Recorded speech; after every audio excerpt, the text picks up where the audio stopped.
Бул Ниванын келгенде машина от алдырганда муздагында от алат, ысыгандан кийин от албай калат.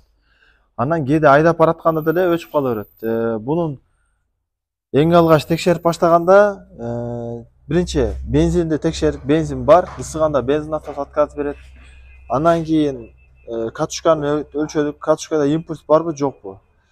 Катушкада импульс жок, анан кийин плюсовой дагы жок. Булардын компьютеру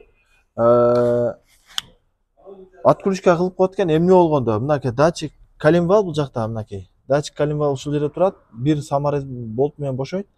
Ушул датчик коленвал ысыганда отказ берип аткан. Азыр коленвалды алмаштырдык.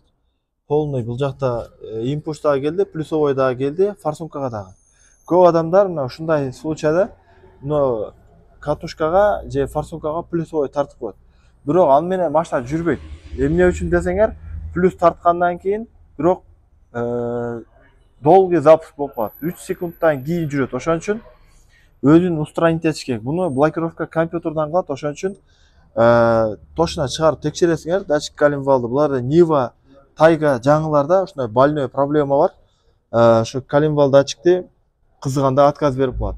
Көбүнчө бунун коленвал открытый болгон үчүн бул жака майда чүйдө нерселер келип урунат, ысыйт, май түшөт. Ошо май, грязьдарды коленвал жактырбайт. Ошонун себебинен бул коленвал отказ берген. Эми азыр кайрадан чогултабыз, ушу менен машина бүттү. Эгерде кимде ушундай проблема болуп аткан болсо, не только bunday, бардык машиналарда келсеңер, качество менен жасап беребиз.